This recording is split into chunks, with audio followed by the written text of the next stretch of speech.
Our interest over the past 25 years has been in finding moments of disproportionate influence.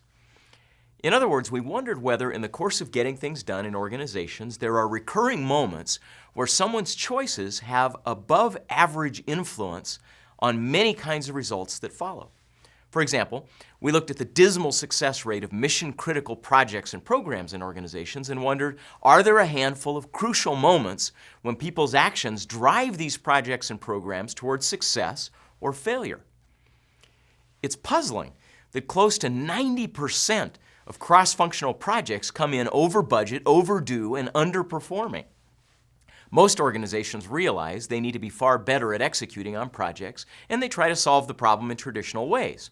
They focus above the waterline on better project management software, better governance systems, and best-in-class processes.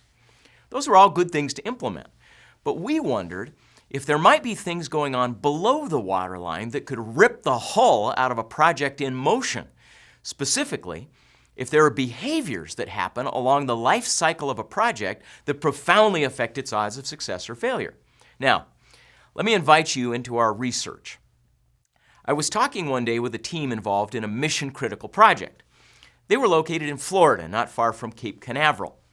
I asked them about behaviors that might threaten the project, and one of the team members, after demanding anonymity, said, "You want to know why we can't get anything done on time or on budget?" "Of course," I said. "We play chicken." "Excuse me?"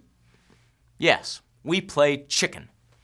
Have you ever seen how at Cape Canaveral sometimes they'll scrub a mission launch seconds before takeoff? "Sure," I said. I remember that happening some years back. "Do you know why that happens?" he continued. "Do you know why it happens seconds before launch?" "Well, I've never thought about it. I guess in the back of my mind I figured maybe some engineer saw a loose wire at the last minute and then, no, he said, that's not what's going on.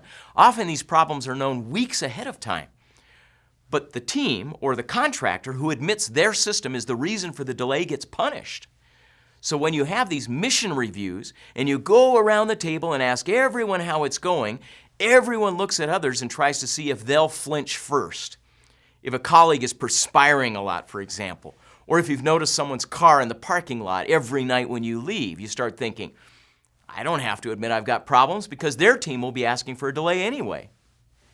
With that, everyone else in the room burst into applause. I asked, do others see this happening here? With smirks on their faces, everyone in the room said, no, never. We would never play chicken. Now, here's my question. If that were a pattern in your organization, if people were incapable of speaking up about project risks until far too late in the process, what would the consequences be? What results would be affected? Would it affect schedule? Could it affect cost? Rework? Would it affect employee engagement? And how about project quality? Well, that has been our interest. We published a study in MIT's Sloan Management Review identifying 5 crucial moments like Project Chicken. And you know what's fascinating? We found that you can predict with over 85% precision whether a project will fail depending on how people behave in these 5 moments that happen in the course of most every project or program in your organization. And it's no coincidence that the determining fact or the make or break of all these mission-critical projects is whether people are capable of holding a crucial conversation in those moments.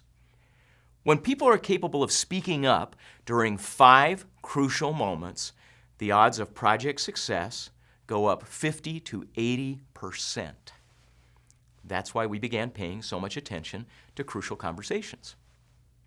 These turned out to be the moments of disproportionate influence.